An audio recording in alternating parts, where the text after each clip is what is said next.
We're just about 100 feet or so from Parkview Field, so literally in walking distance. Well, just on the other side of the field are homes like this, homes with boarded up doors and busted out windows. As you can see right behind me, this smoke is just billowing up into the air. In the words of LeVar Burton from Reading Rainbow, he would always say, you don't have to take my word for it. Well, folks, you don't have to take my word for it. You're looking at a live picture of Union Chapel Road. Just take a look at this here. Skid marks still remain in this driveway, showing exactly where this driver hit this garage door. Around this time last year, it would have been very difficult to drive down this very road.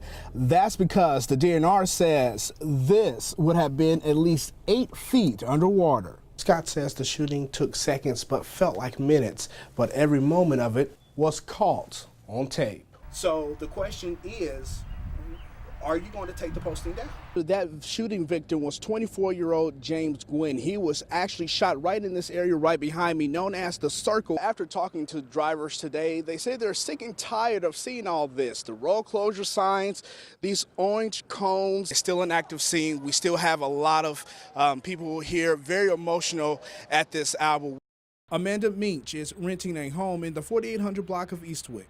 She needed some work done on her lawn, so she called Benjamin Byerline of Home and Lawn Services Saturday. Monday night, someone came to the door and said the home swing set was for sale on Craigslist. Minch was immediately suspicious. Just typed in his name on Facebook, and when it came up, I scrolled down and there's my swing set. Byerline was asking $450 for it. Neither Minch nor the owner she's renting from had given him permission to sell the set. The posting was still up, so we decided to see if Byerline would try to sell it to me. Hello, is this Ben? Yeah. Hey, I was calling because I'm interested in the swing set. Okay. How much are you selling it for? $450. He told us to go by the house, take a look at it, and if we were interested, to give him a call and he would make the sale. That's when we confronted him.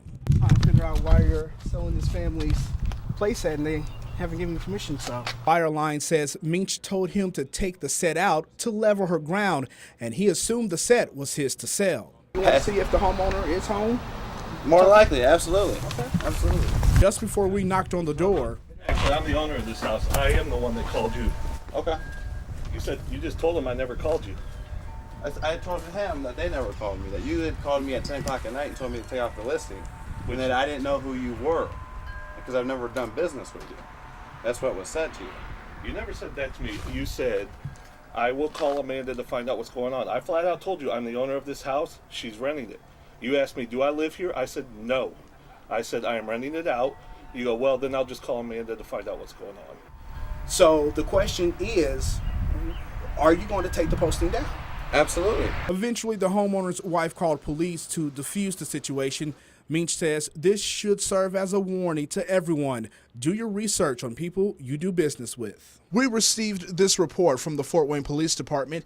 As you can see, all sides of Fort Wayne have been targeted by thieves committing car break-ins. So we decided to go to a parking lot in town to find out exactly what thieves are looking for and how easy it is for them to get inside. Let's take a look at this vehicle. I'm gonna go ahead and leave them a note, because what you've got is an unsecured window. Unsecured enough that I can reach my piddly little arm in here and unlock it, which I really don't want to do, but we're going to do that. I've got access to that vehicle now. We're going to check just to see, and this one's unlocked. For some drivers, it would have been easy for a thief to get inside. Even in some cars that were locked, valuable things were left out in the open, and sometimes police say thieves go after the most simple things. Even small items that have been taken, like I told you, medication, loose change has been enough to pique the interest of the criminal element, and they have targeted those cars simply for loose change. Then we came across this Toyota Corolla. That door looks like it might be unsecured. I can't tell. Look at that. We've got an unsecured door, and inside we've got a GPS unit. We caught up with the driver, and she was surprised that she could have easily become a victim. What are your thoughts about what you learned here today? Well, I usually lock my door, so it's kind of weird. I don't know, I must have been out of it, but to double check to make sure my doors are locked. Don't leave valuable items inside your vehicle. It really sounds silly, and it sounds so simple, but that really is the best advice. In Fort Wayne, LaMar Holliday, News Channel 15. Larry Eckhart drove nearly 400 miles from Little York, Illinois to Bern, Indiana. His purpose? To honor another soldier for making the ultimate sacrifice, this time for Specialist Nick Taylor. If the words on his van don't show how dedicated he is to these fallen soldiers, then maybe his actions will. The best attempt I can do, we're going to be putting up 2,200 flags with the help of the community. An attempt, he says, is not enough, but in this community's eyes, speaks volumes. This is Nick's last gift, and I want the town to appreciate that fact. Those who knew or didn't know Specialist Taylor came out to help Larry in his efforts to show his pride for their hometown hero. Friends of Nick are in awe because of the heart this man has for a soldier he's never met. I think everything he's doing here is just a wonderful thing.